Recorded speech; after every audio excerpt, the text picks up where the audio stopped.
They told me not to unzip my tent after midnight, because once you do, it won't be your tent anymore. If this were you, what would you do? Before I go into the full story, subscribe now to hear my stories again, and that's if you genuinely like what I do here. Turn on post notifications too if you want to get notified when I send a gift your way. Also, tell me where you're watching from and what time is it there.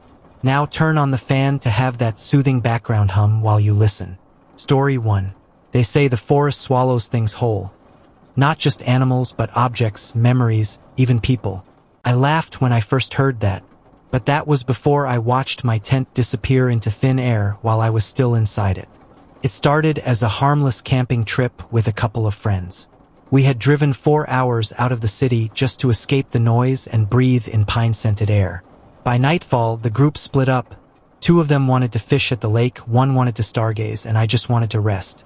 I pitched my tent not far from the fire pit, zipped myself in, and stretched out on my sleeping bag. I remember the faint clicking of crickets, the occasional crack of a branch in the distance, and the flickering glow of the campfire fading as the others wandered further away. It felt safe, warm, and ordinary. The kind of night where you'd expect nothing more frightening than a mosquito buzzing near your ear. Around midnight, I stirred awake. It wasn't noise that woke me. It was silence. The crickets had stopped. Even the fire outside, which should have been crackling, sounded as if it had been smothered. I sat up slowly, my hand brushing against the nylon wall of my tent. That's when I noticed it. The fabric was moving, not flapping, not shaking from the wind. It was stretching, pulling away from me, as though something was tugging it from the outside. First, I thought maybe one of my friends was playing a prank. I whispered, "Very funny," but no one answered.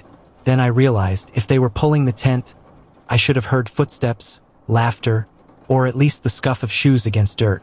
There was nothing, only the slow, steady sound of fabric tightening, as if the entire tent was being lifted. I scrambled for my flashlight, hands fumbling in the dark. When I flicked it on, the beam lit up the interior of the tent, but not what was beyond the thin nylon walls. The shadows pressed closer, and then I heard it. A dragging sound, like canvas being scraped across the ground. My entire tent shifted. My heart raced. I told myself it was the wind, a storm I hadn't noticed rolling in. But then the flashlight flickered. Once, twice. On the third flicker, the walls of the tent rippled like water. I pressed my hand against the fabric, but instead of firm nylon, my palm sank into something cold and damp, like a wet sheet. I jerked back, staring as the wall sagged inward, then pulled taut again. I tried to call out for my friends, but my voice came out thin and shaky. "Guys? Hello?" No response. Just the dragging sound, louder now, circling around me. The tent was moving, not shaking, not collapsing, moving, as though the ground beneath me was carrying it away. False relief hit when I unzipped the flap. For a split second, I thought I saw the familiar glow of the campfire. I crawled toward it, pushing my way out, only to find myself staring at more darkness. No fire, no friends, no campsite, just trees, endless rows of them, stretching in every direction. And my tent? It was gone. I stumbled forward, convinced I had just wandered too far. Maybe I'd gotten turned around. But then I spotted something between the trees. A shape. My tent. Or at least it looked like my tent. The same dull green fabric, the same bent pole sticking awkwardly out of one side. Relief surged through me, and I hurried toward it. But the closer I got, the stranger it looked. The tent was breathing. Its walls expanded and contracted, as though lungs were hidden inside. The zipper dangled open, and from the black slit of the entrance, I heard my own voice whisper, "Come back inside." I froze, unable to move. The voice repeated, this time slower, dragging out every syllable, "Come back inside." I turned to run, but the forest shifted around me. Trees rearranged themselves, paths twisted, and no matter which way I moved, I ended up back at the breathing tent. The whisper grew louder, angrier. "Inside. Now." In a panic, I dove into the tent, thinking it was the only way to break whatever nightmare I'd stumbled into. Inside, it was pitch black. No sleeping bag. No flashlight. No ground beneath me. Just empty space, endless and cold. I screamed for my friends, for anyone. But the only thing that answered was the same voice, now coming from my own throat. I felt my lips moving against my will, repeating the same words. Come back inside. Come back inside. When I woke, I was lying on bare dirt in the forest. No tent in sight. My friends swore they found me asleep by the fire pit. But here's the thing, I never went back inside that tent. Because it was never mine to begin with. What would you have done if your own voice called you from the woods? Do you think the tent was real or something else entirely? Tell me in the comments, because I can't decide if I escaped or if I never really did. Story 2. If you ever feel like you're being watched in the forest, you're right. I learned that the hard way when I counted more eyes staring at me than there were people in my camp. It was supposed to be peaceful. My cousin and I had gone camping with 2 of her friends near an old hiking trail deep in the woods. We weren't exactly seasoned campers, but the spot seemed perfect. Tall trees forming a natural shelter, a quiet stream nearby, and enough flat ground for all of us to set up our tents. That evening, we built a fire, roasted marshmallows, and laughed about ghost stories we half remembered from our childhoods. By midnight, the others had gone to bed, leaving me by the fire. I liked the solitude. The night was cool. The fire popped and cracked lazily, and somewhere far away, a night owl called. Everything felt calm, ordinary. I wrapped a blanket around my shoulders and tilted my head back to look at the stars peeking between the branches. That's when I noticed it. 2 faint lights glimmering between the trees. At first, I thought they were fireflies, but these didn't move. They stayed perfectly still. I squinted, waiting for them to blink out. Instead, they blinked, slowly, like eyelids opening and closing. I told myself it had to be one of the others messing with me. Maybe my cousin was sneaking out of her tent for a laugh. Not funny, I called softly. No answer. The eyes didn't move. They just watched. I grabbed a stick from the fire, letting it flare at the end, and stepped toward the trees. The eyes vanished. Relieved, I turned back toward the fire, only to see another set of eyes, much closer, staring from the opposite side of the clearing. I tried to convince myself it was an animal, maybe a deer, maybe even a raccoon catching the firelight. But then more appeared. 2 sets, 3, 4, all at different heights, some low to the ground, others higher than any person could stand. The woods were alive with eyes. I counted at least 8 pairs glinting in the darkness, circling just beyond the firelight. My hands trembled as I clutched the burning stick tighter. "Hey!" I shouted, trying to sound braver than I felt. "Back off!" For a moment, nothing happened. Then one of the sets moved forward, step by step, closer. I heard nothing. No leaves crunching, no twigs snapping, just the shifting glimmer of those eyes. False relief came when the fire popped loudly, sending sparks into the air. For a second, the eyes all seemed to pull back, swallowed by the shadows. I almost laughed, thinking I'd scared off a pack of curious animals. I sat down again, trying to steady my breathing, but the relief didn't last.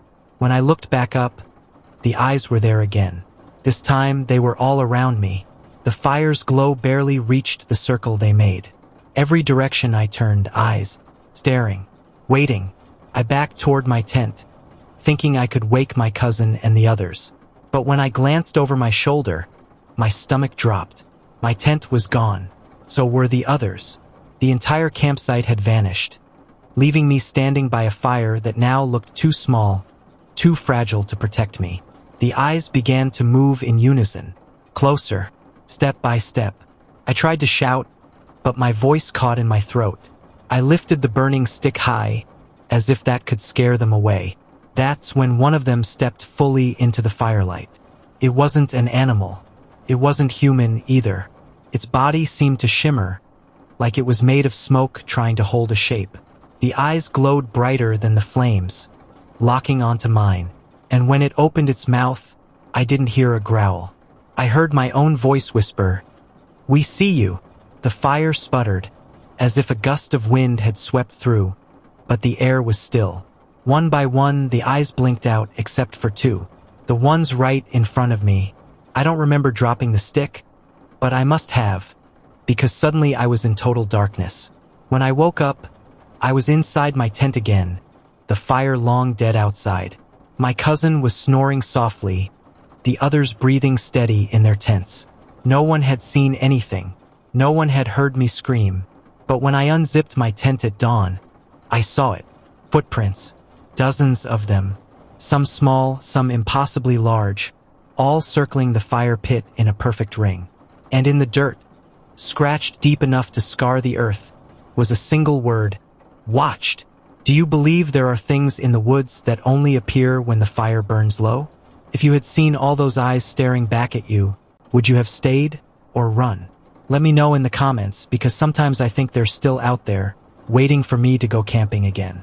Story 3. If you ever hear screaming by a lake in the middle of the night, don't go near it. I did, and what I found was something that should never have had a voice. The lake had always been my favorite part of camping trips. During the day, it sparkled with sunlight, perfect for fishing or dipping your toes into the cool water. That night, my friends were asleep in their tents, and I wandered down alone, flashlight in hand, just to enjoy the quiet. The surface of the water was still, reflecting the moon like a cracked mirror. A soft breeze rustled the trees, and the occasional splash of a fish jumping broke the silence. I sat at the edge, tossing pebbles into the dark, listening to the plunk as they disappeared beneath the surface. Everything about that moment felt calm, almost hypnotic. I could have stayed there all night. That's when I heard it, the faintest cry. First, I thought it was a bird, but then it came again, louder. A scream, high-pitched, human. It echoed across the water, making it impossible to tell where it came from. I stood, shining my flashlight around. The beam danced across the lake, catching only ripples. The scream came again, this time stretched longer, filled with agony. It didn't sound like a prank or someone joking. It sounded real. I shouted, "Hello? Are you okay?" My voice carried across the water. No answer, just another scream, sharper, closer. I followed the sound along the bank, my boots crunching against the pebbles. Every time I thought I was getting closer, the scream shifted, bouncing from one side of the lake to the other. It was disorienting, like the water itself was throwing the voice around. At one point, I stopped and told myself it had to be an animal. Maybe a fox. They can sound human, right? But then I heard words. Garbled, broken, but words nonetheless. "Help me."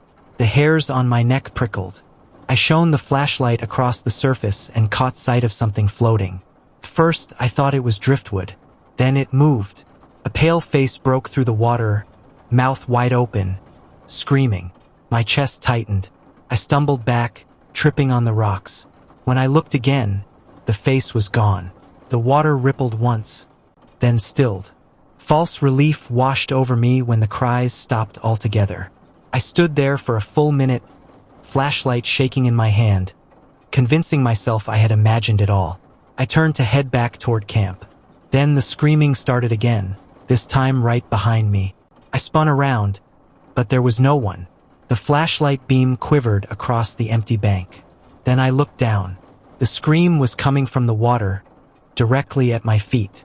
A hand shot out of the lake, pale and thin, grabbing my ankle. I screamed and yanked back, falling onto the ground. The hand was ice cold, its nails digging into my skin. I kicked and thrashed, but the grip tightened, pulling me toward the black water. I clawed at the rocks, dragging myself back inch by inch, but the thing beneath the water was stronger. My flashlight tumbled away, the beam landing on the lake just long enough for me to see it.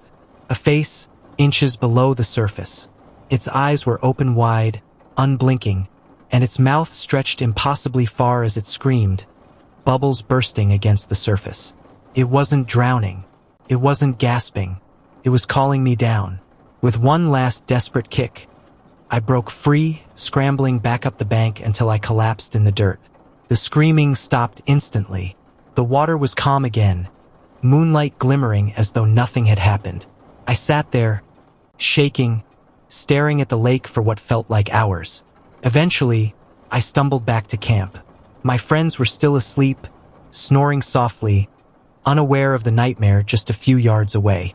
In the morning, I checked my ankle. Purple bruises wrapped around it like fingers. No one believed me when I said I almost got dragged under. They laughed, said I probably tripped on a root or scared myself with shadows.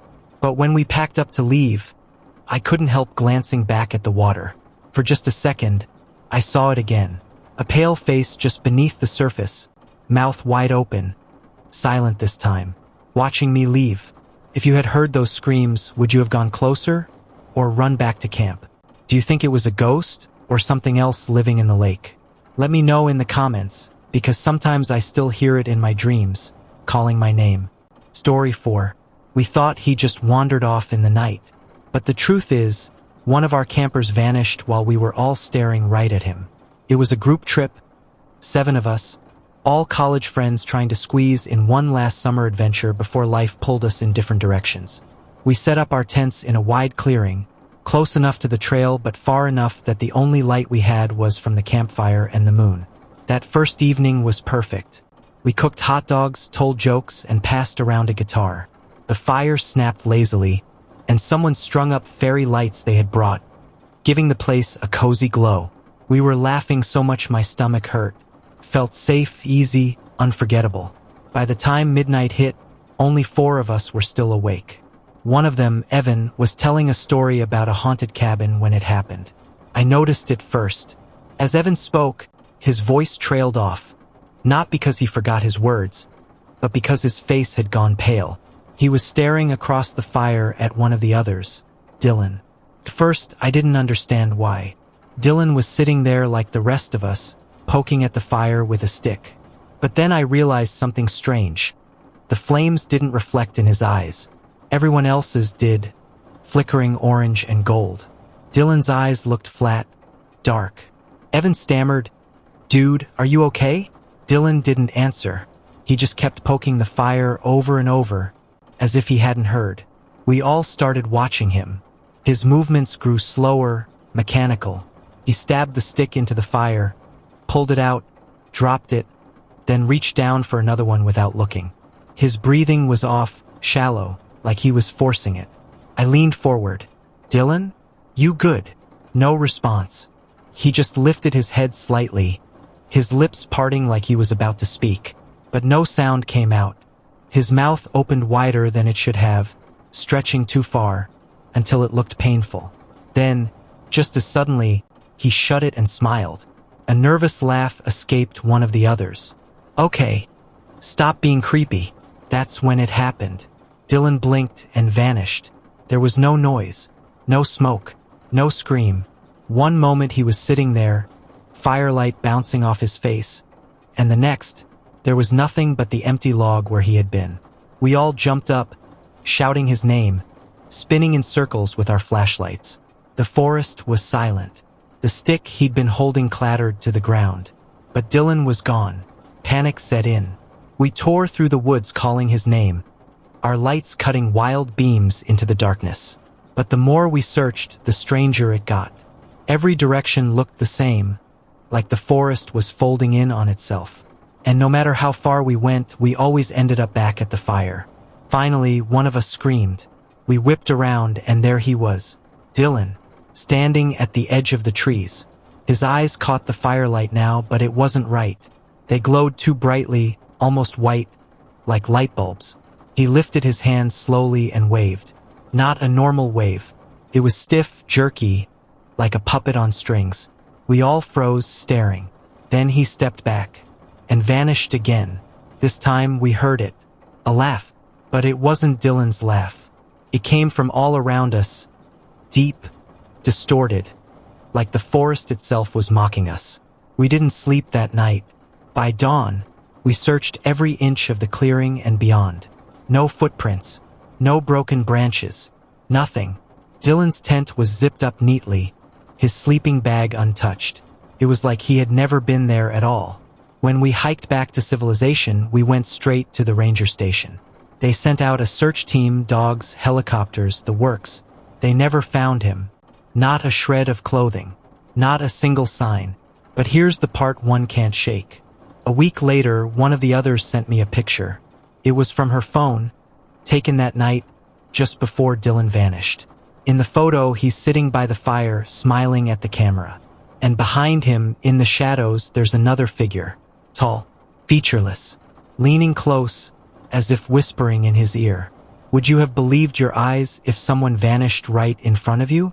Do you think Dylan was taken? Or did he walk into something we weren't supposed to see?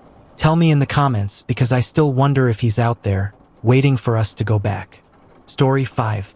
The fire was supposed to keep us safe. But that night, the light only revealed something worse. The shadow that never belonged to any of us. It was late autumn, and a group of us had gone camping to enjoy one last trip before the weather turned bitterly cold. The forest was breathtaking, painted with fading gold and crimson leaves. The air crisp but not yet freezing. By the time the sun dipped, we had a fire going in the middle of our circle of tents, and everyone was gathered around it. The fire became the center of everything, our warmth, our cooking, our safety. We joked that the flames were like an invisible wall keeping whatever lurked in the woods away.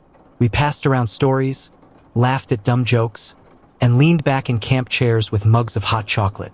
Around midnight, most of the group retired to their tents. I stayed up with 2 others, staring into the fire. I don't know why, but I kept glancing beyond the light into the thick curtain of trees. The shadows seemed heavier that night, like they were pressing closer, just outside the circle of warmth. That's when I noticed it. At first, I thought my eyes were playing tricks on me. Each of us sitting by the fire cast a shadow that stretched behind us, long and thin.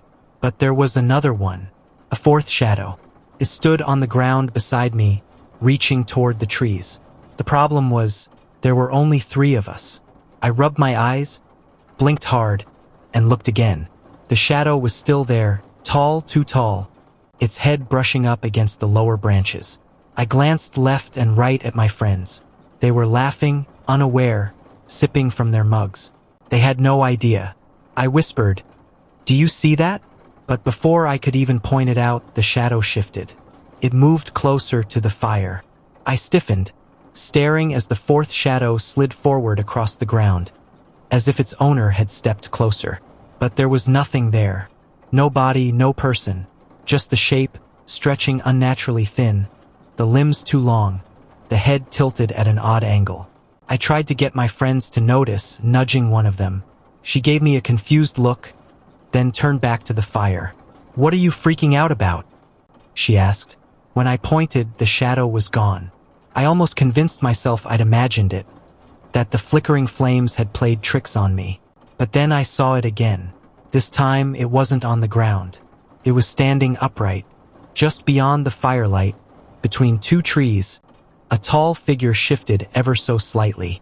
The flames illuminated its outline for half a second, enough to see its arms stretching downward, fingers brushing the dirt. I opened my mouth to scream, but my throat locked up. The others kept talking, oblivious. I blinked again, desperate for it to vanish. Didn't. False relief came when one of my friends stood and threw another log onto the fire. The sparks flared, lighting up the clearing brighter than before. And just like that, the figure was gone. I laughed nervously, shaking my head. "Okay, I'm just tired," I told myself. Just tired. But deep down, I knew it wasn't over. We finally decided to call it a night, and the others retreated to their tents. I stayed a little longer, watching the flames die down. The night felt heavier now, the silence stretching too long between the cracks and pops of the fire. That's when I heard it. A whisper. My name. I whipped my head toward the trees. Nothing. But when I turned back, my blood ran cold. The 4th shadow was back. Only this time, it wasn't standing still. It was moving. On the ground, the shape stretched toward me, its arms reaching out as if to grab me. But when I looked behind me, there was no one casting it. It was just a shadow without a body. I scrambled to my feet, my chair clattering over. "Stop it!" I shouted, though I didn't even know who I was talking to. My voice cracked in the darkness. The shadow froze for a second, then began to rise, peeling itself off the ground. It lifted upright, taller than the trees themselves, the outline of its head twisted and bent. And then it stepped forward.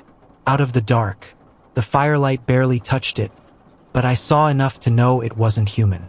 Its limbs were long, too thin, the joints bending the wrong way. Its face, or where its face should have been, was nothing but smooth, flat darkness. It leaned forward, close enough that the firelight caught the edge of its hand. And in the dirt, beside my boot, another shadow formed. My own. Except it wasn't mine anymore. It moved before I did. Turned its head when I didn't. It was copying me wrong. I bolted, running straight for my tent. I zipped myself inside, curled up in the sleeping bag, and waited. I could hear it outside, pacing around, dragging its feet slowly in the dirt. The shadows pressed against the fabric walls, stretching, twitching. At some point, I must have blacked out, because I woke up to sunlight seeping through the tent. Everything looked normal. My friends were cooking breakfast, laughing, completely unaware. But when I stepped out of the tent, I noticed something in the ashes of the fire pit. Charred black shapes, like handprints, pressed into the dirt, too large to belong to any of us. And that night, when I was finally back home in my bedroom, I saw it again. Not in the woods this time, on my wall. A shadow, just slightly taller than me, bending forward as if to whisper in my ear. What do you think it was? The shadow of something that doesn't belong in this world? Or just the forest playing tricks? And if it followed you home, what would you do? Comment below, because I don't think it ever left me. Story 6. The campsite looked abandoned when we arrived, but the blood on the ground was still fresh. Last summer, a few friends and I decided to go camping upstate. We wanted a cheap trip, somewhere remote, where we could unplug from the city and just relax for a weekend. After hours of driving, we stumbled across a clearing that wasn't on the official camping maps but looked perfect. Wide enough for tents, close to a small river, and sheltered by tall trees. It was strange, though. There was already a fire pit made from stones, with blackened wood and ash inside, as if someone had used it recently. A few old soda cans and wrappers were scattered around. We figured maybe some hunters or other campers had been there before us. We unpacked, set up the tents, and started a fire of our own. Everything felt normal, until one of my friends said, "Hey, what's that?" He pointed to the dirt just beyond the fire pit. First, I thought it was spilled paint, but as we walked closer, the coppery smell hit me. It wasn't paint. It was blood. It wasn't just a drop or two. It was a trail. Thick, dark red stains leading from the trees to the fire pit, then dragging off toward the river. We froze, staring at it. One of us laughed nervously. "Probably an animal," he said. "Maybe a deer someone hunted." That explanation worked for about 2 minutes, until we noticed something else. Boot prints. Human. Heavy, deep impressions in the dirt, right beside the blood. That was the first time my stomach twisted, telling me we shouldn't stay. But none of us wanted to admit we were scared. We brushed it off, convinced ourselves hunters had left in a hurry, and sat back around the fire. But that night I couldn't sleep. Around 2 a.m., I woke up to the sound of rustling outside my tent. At first, I thought it was one of my friends going to pee, but the sound was too close, too deliberate. Footsteps circling the tents. I held my breath, straining to listen. The footsteps stopped, and for a moment I thought it was over. Then something pressed against the fabric wall of my tent. Slow, dragging fingers tracing down the side. I bit my lip to keep from screaming. My heart hammered so loud I was sure whoever or whatever it was could hear it. The dragging stopped, and I thought maybe it had left. But then I heard a whisper. Low, almost guttural. Words I couldn't make out. I stayed frozen until exhaustion took over and I finally blacked out. When I woke up at sunrise, I convinced myself it had been a dream. Maybe a raccoon, maybe the wind, maybe my imagination. The daylight made everything seem harmless again. But then I stepped out of my tent. The ground was covered in fresh tracks. Footprints. Bare feet this time. Large, long-toed prints circling our camp. And in the middle of the fire pit, where we'd left smoldering ash, Someone had arranged sticks into the shape of a circle with a cross through it.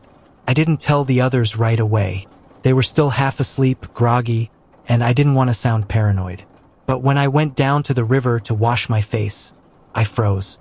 On the rocks by the water, smeared in blood, were more symbols.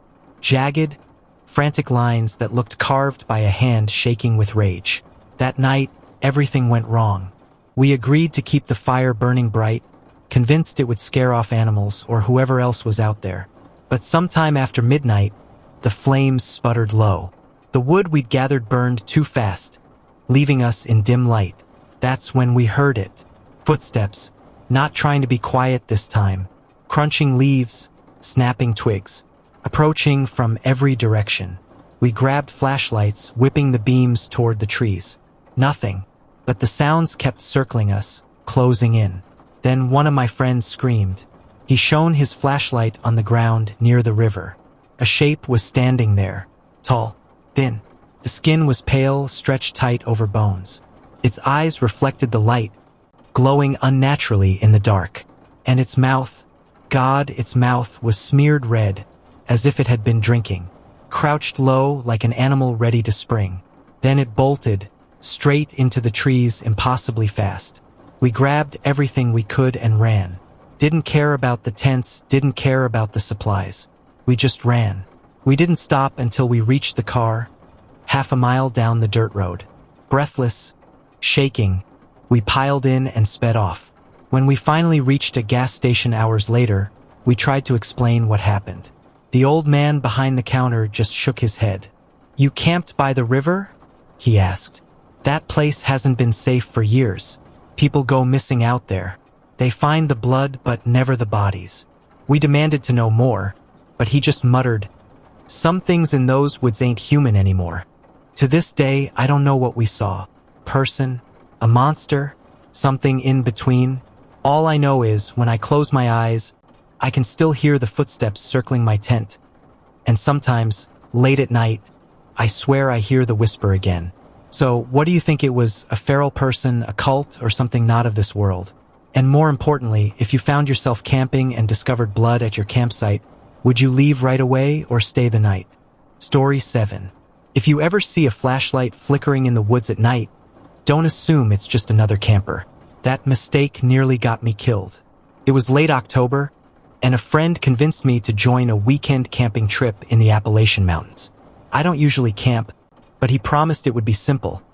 Just 2 nights, a few friends, and nothing but crisp air and a roaring fire. The first evening was perfect. The fire crackled, someone played a guitar, and the night was alive with crickets and owls. After hours of laughing and eating burnt marshmallows, we settled into our tents. The woods around us were calm, peaceful, almost too quiet. I lay there listening to the steady rhythm of nature. It should have been comforting. Instead, it felt like the quiet was waiting to be broken. And it was. Sometime after midnight, I woke to the sound of leaves crunching outside my tent. At first, I thought it was one of my friends stumbling around half asleep. But then I noticed the light. Through the thin fabric of the tent, I saw it. Faint beams sweeping across the campsite. A flashlight. The glow moved slowly, scanning from one tent to another. I whispered my friend's name, but there was no answer. The crunching came closer. The beam paused, focused directly on my tent. Then it clicked off. Silence, complete and suffocating. I lay there, holding my breath, straining for the next sound. Minutes dragged by, and I finally convinced myself it had to be one of us. Maybe going to the bathroom, maybe messing around. But when morning came, everyone swore they'd slept through the night. None of them had a flashlight out. The second night, I couldn't relax. Every snap of a twig, every rustle of the wind made me sit up. My nerves were raw. And sure enough, around the same time, the crunching footsteps returned. This time, I didn't stay silent. I unzipped my tent just enough to peek through. Across the campsite, between the trees, a figure stood.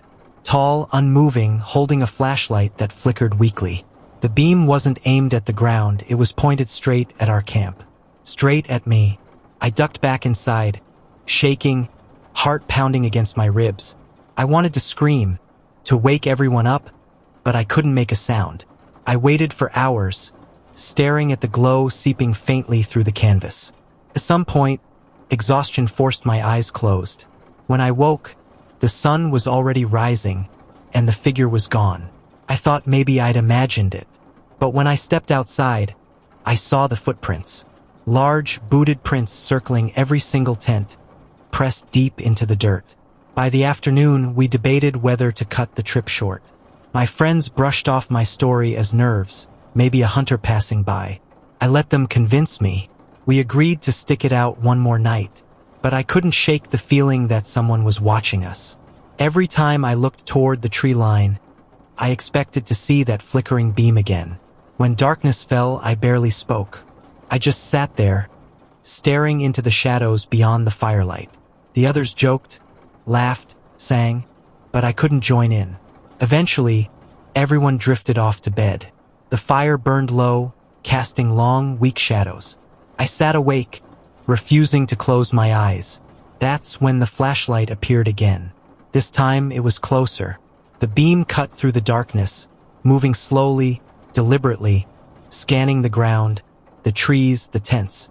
My breath caught in my throat as it fixed on me. And then I heard it, a voice, low, gravelly, almost like a growl. Just one word, run.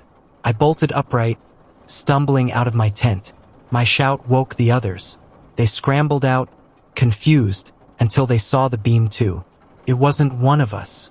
The figure stood just beyond the firelight, face hidden in the dark, flashlight shaking in his hand. He took a step forward, then another. We panicked, grabbed what we could, yelling, shoving, tripping over each other. The figure kept advancing, slow, steady, as if he knew we weren't going anywhere far. Finally, one of my friends swung his flashlight at the figure, the beam catching his face for the first time. I wish I hadn't seen it. His skin looked gray, stretched tight, almost decayed. His eyes were sunken, but wide open, glinting with something not human. And his mouth twisted into a grin that didn't belong on any living person. Then his light went out, and so did ours. Every flashlight, every headlamp, dead at once. We were swallowed by the dark. We ran blind through the woods, crashing into trees, branches whipping our faces. Behind us, the crunch of footsteps followed. Sometimes close, sometimes far, but never gone. It felt like hours before we stumbled onto the dirt road where we'd parked. Somehow, miraculously, the car was still there. We piled in, slammed the doors, and sped off without looking back. But as the headlights lit up the road, I glanced into the side mirror. For a split second, I saw him standing there at the edge of the trees. The flashlight was back on, glowing faintly. He didn't chase us. He just stood there watching as if letting us go. And sometimes, when I drive late at night, I swear I see a flicker of light in my rearview mirror. A beam bouncing in the distance, following me. So tell me, do you think it was a man, some kind of spirit, or something worse? And if it were you, would you have confronted the figure with the flashlight, or run like I did? Story 8. If a park ranger ever tells you to follow him at night, don't. The one I met led me somewhere I should never have gone. I was camping alone for the first time. It wasn't supposed to be reckless. Just a quiet weekend in a state park I'd visited many times before. I'd picked a small campsite near a trailhead, not far from the main ranger station. I felt safe. During the day, I hiked, cooked, and read by the fire. By dusk, the air turned chilly, and I bundled into my jacket, listening to the hum of insects and the occasional hoot of an owl. The woods were calm, and I felt like I had the whole place to myself. I remember thinking, this is perfect. This is exactly what I needed. I had no idea how wrong I was. Around 10 p.m., I heard footsteps on the gravel trail that led past my sight. A beam of light appeared between the trees. A man stepped into view, tall, uniformed, wearing the hat and badge of a park ranger. "Evening," he said. His voice was flat, almost mechanical. "Park's closing early tonight. Some reports of trouble up in the northern trail. I'll walk you out." I was confused. "But I thought the park doesn't close." He cut me off. "Best to leave now. Safer that way." His flashlight flicked toward the trail, signaling for me to follow. Something about his tone unsettled me, but his uniform was crisp. His badge gleamed. He looked official. Against my gut feeling, I started gathering my things. As we walked, the beam of his flashlight danced across the trees. His boots crunched on the dirt, steady, deliberate. At first, I tried to make conversation, asked what kind of trouble had been reported. Accidents, he said without looking at me. People go missing.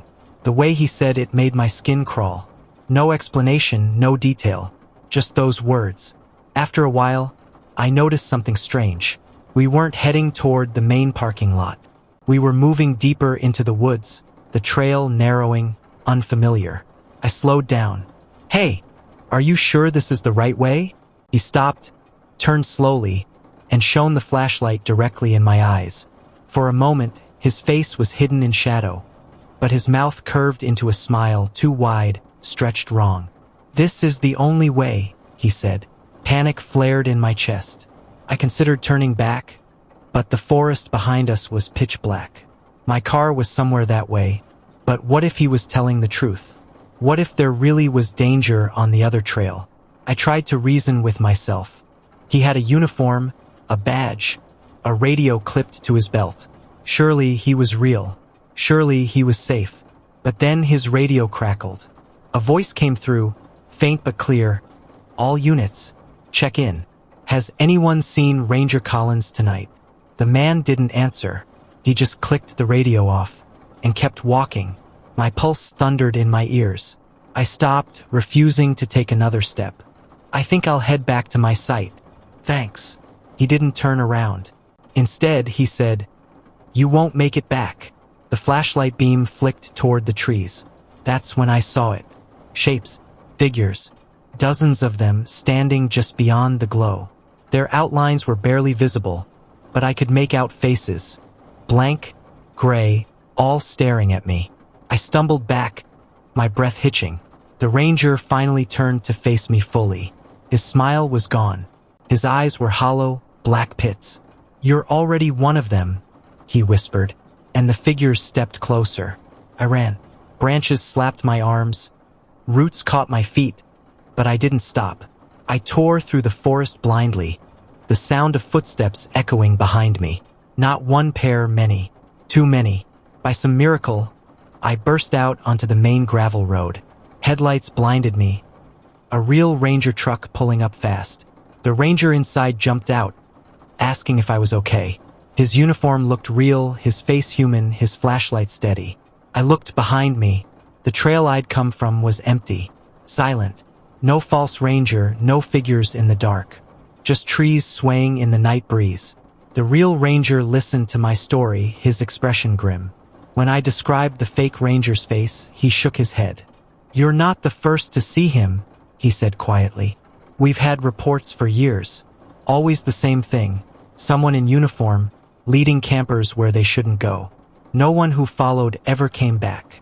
He drove me to my car, making sure I left the park. But as I pulled onto the highway, headlights cutting through the dark, I glanced in my rearview mirror. And there, standing at the edge of the tree line, was the same ranger. His flashlight glowing faintly, watching me go. What do you think? Was he a ghost, a demon, or something else entirely? And if a ranger told you to follow him at night, would you trust him or run the other way? Story 9. If the forest ever goes completely silent while you're camping, leave immediately. I didn't, and now I'll never forget what happened.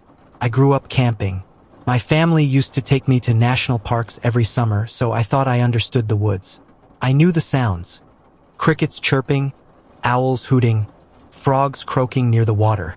The forest always had a rhythm, a background hum of life. Last year, I decided to go solo for the first time. Just me, my tent, and a quiet weekend off the grid. I set up camp beside a stream, tucked away under tall pines.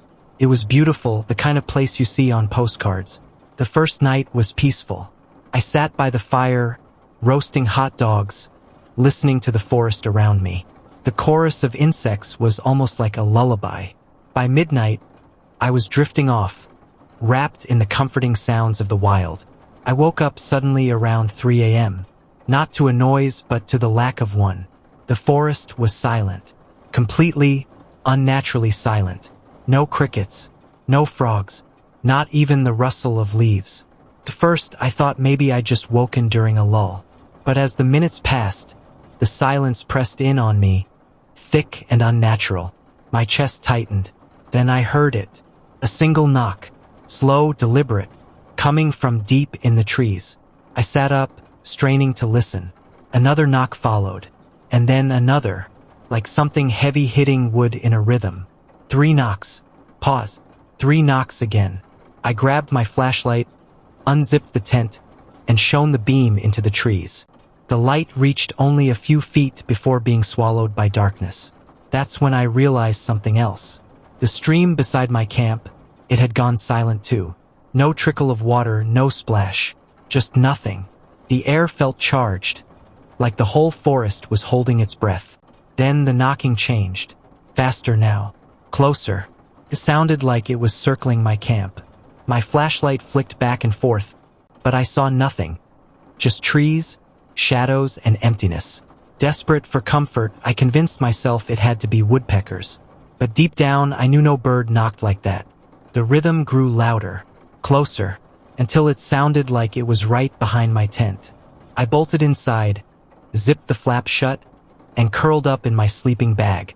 I tried to slow my breathing, tried to believe it was nothing. After what felt like hours, the knocking stopped. The silence stretched on again, thick and unnatural. Slowly, my eyelids grew heavy. Maybe I'd imagined it. Maybe I'd finally calmed down. But just as I drifted off, I heard a new sound. Breathing. Not mine. Not human. Slow, rasping breaths. Right outside the thin layer of nylon. I held perfectly still. The breathing grew heavier, closer, as though whoever or whatever. It was crouched right at the edge of my tent. Then something pressed against the fabric. A hand. I could see the outline. Long fingers dragging slowly down the side of my shelter. I clamped my hand over my mouth, biting back a scream. The hand moved, circling the tent, pressing against the walls as if testing them. Finally, it stopped at the entrance. For a long, horrible moment, nothing happened. Then, slowly, the zipper began to move. I snapped. I grabbed my flashlight and shone it straight at the flap. And in that split second, I saw it. A face, too pale, eyes too large, a mouth too wide, curling into a smile that didn't belong to anything human. Then the light flickered and died. I don't remember what happened next. I must have blacked out, because when I opened my eyes, sunlight was streaming through the tent. Birds were chirping again. The stream was flowing, the forest alive as if nothing had happened. But when I stepped outside, the evidence was there. Around my tent, the ground was covered in prints. Not boots, not animal tracks, bare feet, long, narrow, with too many toes. And on a tree just a few feet away, carved deep into the bark, were 3 symbols stacked on top of each other. I didn't recognize them, but the edges were fresh, the shavings of wood scattered on the ground. I left that morning without packing properly. Just stuffed what I could into my bag and ran. But the silence followed me. Every now and then, even in my apartment, the world around me drops into that same heavy quiet. No hum of traffic, no ticking clock, no sound at all. And when it does, I hear it again. 3 knocks. Slow. Waiting. What do you think lives in that forest? Something natural we don't understand, or something not from this world at all? And if you woke up in complete silence, would you stay put or run into the night? Story 10. I was the one who begged everyone to try the Lost Hikers game that night. You know how it goes, you split into pairs, one person whistles every few minutes, and the other has to find them in the woods. It sounded harmless. Fun even. But that night, the rules bent into something unrecognizable. My partner, Jay, and I went in opposite directions, his bright red hoodie vanishing between the trees. "I'll whistle first," he called, his voice fading. The woods felt alive, each branch and pine needle sharp in the glow of my flashlight. Then came his first whistle, clear, sharp, playful. I followed. It wasn't long before I noticed something strange. His whistle echoed too perfectly. like it wasn't bouncing off trees, but repeating, flat, mechanical. I stopped, waiting. Another whistle pierced the silence, closer this time. Quickened my pace, heart thudding. "Jay?" I called, but no answer. Only another whistle, sharper, like someone mocking the sound rather than making it. My flashlight beam landed on something red through the trees. Relief washed over me. I thought it was Jay's hoodie, but as I stepped closer, the red wasn't fabric. It was a piece of ribbon tied neatly to a branch, dangling in the wind. My stomach dropped. The whistle came again, this time directly behind me. I spun around. Nothing. Just endless blackness and the soft shuffle of leaves. I shouted his name again, voice cracking. Silence followed, until two whistles answered, overlapping each other, coming from different directions. My body froze. I knew Jay couldn't whistle like that. I ran, branches slapping my arms, breath tearing through my throat. The forest was endless, the trees all identical. Every few seconds, a whistle came, always ahead of me, always leading me deeper. Finally, I stumbled into a clearing. My flashlight beam landed on something that made my chest collapse. There were ribbons everywhere. Red, blue, yellow, hundreds of them tied to branches, fluttering in the night. And beneath them, in the center of the clearing, Jay's hoodie lay folded neatly on the ground. I reached for it with shaking hands, but the second I touched the fabric, every single ribbon lifted as if caught in a wind that didn't exist. The sound that followed wasn't a whistle anymore. It was laughter, high-pitched, endless, circling me. I screamed his name one last time, but the only answer was that horrible chorus of whistles, weaving through the trees, growing louder, until it felt like the forest itself was laughing at me. And then silence. When the search party found me hours later, I was still clutching the hoodie, rocking back and forth, begging them not to whistle. They never found Jay. But sometimes, when I'm alone at night, I hear it again. That whistle. Waiting. Would you play the Lost Hikers game? Or would you run the second you heard the first whistle? Story 11. I never should have agreed to camp by the lake that night. It was too still, like the water itself was holding its breath. The others were laughing, tossing pebbles, daring each other to wade in, but something about the way the moonlight sat on the surface unsettled me. It didn't ripple, didn't move, not even when the wind picked up. Later, when everyone had gone to bed, I stayed by the shore. That's when I saw it. Something breaking the surface across the lake. Ahead, pale, wet hair clinging to its face. My chest locked. At first I thought it was just another camper playing a prank, but no one had gone near the water. The figure stared for a moment before slowly sinking back beneath. I stood frozen, waiting. 5 minutes. 10. Then, directly in front of me, the water bubbled. A hand, thin, long-fingered, shot up and slapped the surface like it was trying to climb out. I stumbled backward, my feet digging into the sand, when suddenly the sound stopped. No bubbles, no ripples, just perfect stillness again. I thought I was safe. I turned to leave, then heard the soft sound of dripping. Water. Behind me. I spun around and my flashlight beam caught the trail of wet footprints leading away from the water, straight toward the woods. I wanted to scream, but my throat locked tight. The next morning, no one believed me. But when we packed up to leave, I noticed something in the sand. Right where I had been sitting the night before, a single wet handprint, pressed too deep, as if something from below had been reaching up all along. Would you dare to camp by that lake? Or would you run the second you saw the water move? Story 12. It was our last night around the fire. We'd been telling ghost stories for hours when I noticed him. A man, standing just beyond the ring of firelight, like he was listening. He didn't say a word, didn't move closer, just stood there, hands at his sides, head tilted slightly, as if studying us. I figured he was another camper, maybe lost, so I waved him over. He didn't react. That's when I noticed the ground. Everyone else's shadows stretched long and thin in the firelight. His nothing. The fire danced across his boots, his legs, his torso, but cast no shape behind him. My chest tightened. I blinked, convinced I was imagining it. But when I looked again, it was still gone. Then he smiled. I don't know how to explain it, but that smile wasn't human.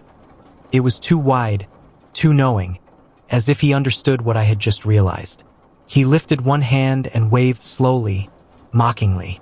The others turned to look, but by then he'd stepped back into the trees. Couldn't sleep that night. Every crack of a branch, every shift of the wind sounded like footsteps circling our tents. Just before dawn, I dared to peek outside, and I saw it.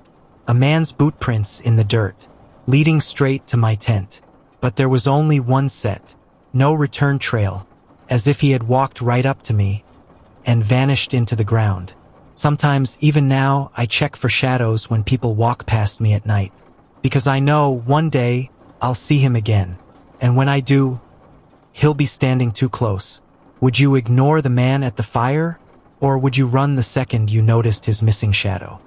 If you ever feel like you're being watched in the forest, you're right.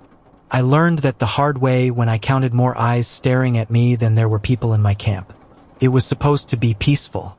My cousin and I had gone camping with two of her friends near an old hiking trail deep in the woods. We weren't exactly seasoned campers, but the spot seemed perfect. Tall trees forming a natural shelter, a quiet stream nearby, and enough flat ground for all of us to set up our tents. That evening, we built a fire, roasted marshmallows, and laughed about ghost stories we half remembered from our childhoods. By midnight, the others had gone to bed, leaving me by the fire. I liked the solitude. The night was cool. The fire popped and cracked lazily, and somewhere far away, a night owl called. Everything felt calm, ordinary. I wrapped a blanket around my shoulders and tilted my head back to look at the stars peeking between the branches. That's when I noticed it. Two faint lights glimmering between the trees. At first, I thought they were fireflies, but these didn't move. They stayed perfectly still. I squinted, waiting for them to blink out. Instead, they blinked, slowly, like eyelids opening and closing. I told myself it had to be one of the others messing with me. Maybe my cousin was sneaking out of her tent for a laugh. "Not funny," I called softly. No answer. The eyes didn't move. They just watched. I grabbed a stick from the fire, letting it flare at the end, and stepped toward the trees. The eyes vanished. Relieved, I turned back toward the fire, only to see another set of eyes, much closer, staring from the opposite side of the clearing. I tried to convince myself it was an animal, maybe a deer, maybe even a raccoon catching the firelight. But then more appeared. 2 sets, 3, 4, all at different heights, some low to the ground, others higher than any person could stand. The woods were alive with eyes. I counted at least 8 pairs glinting in the darkness, circling just beyond the firelight. My hands trembled as I clutched the burning stick tighter. "Hey!" I shouted, trying to sound braver than I felt. "Back off!" For a moment, nothing happened. Then one of the sets moved forward, step by step, closer. I heard nothing. No leaves crunching, no twigs snapping, just the shifting glimmer of those eyes. False relief came when the fire popped loudly, sending sparks into the air. For a second, the eyes all seemed to pull back, swallowed by the shadows. I almost laughed, thinking I'd scared off a pack of curious animals. I sat down again, trying to steady my breathing, but the relief didn't last. When I looked back up, the eyes were there again. This time, they were all around me. The fire's glow barely reached the circle they made. Every direction I turned, eyes, staring, waiting. I backed toward my tent, thinking I could wake my cousin and the others. But when I glanced over my shoulder, my stomach dropped. My tent was gone. So were the others. The entire campsite had vanished, leaving me standing by a fire that now looked too small, too fragile to protect me. The eyes began to move in unison, closer, step by step. I tried to shout, but my voice caught in my throat. I lifted the burning stick high, as if that could scare them away. That's when one of them stepped fully into the firelight. It wasn't an animal. It wasn't human either. Its body seemed to shimmer, like it was made of smoke trying to hold a shape. The eyes glowed brighter than the flames, locking onto mine. And when it opened its mouth, I didn't hear a growl. I heard my own voice whisper, "We see you." The fire sputtered, as if a gust of wind had swept through, but the air was still. One by one, the eyes blinked out except for two. The ones right in front of me. I don't remember dropping the stick, but I must have, because suddenly I was in total darkness. When I woke up, I was inside my tent again, the fire long dead outside. My cousin was snoring softly, the others breathing steady in their tents. No one had seen anything. No one had heard me scream. But when I unzipped my tent at dawn, I saw it. Footprints. Dozens of them. Some small, some impossibly large, all circling the fire pit in a perfect ring. And in the dirt, scratched deep enough to scar the earth, was a single word: watched. Do you believe there are things in the woods that only appear when the fire burns low? If you had seen all those eyes staring back at you, would you have stayed or run? Let me know in the comments, because sometimes I think they're still out there, waiting for me to go camping again.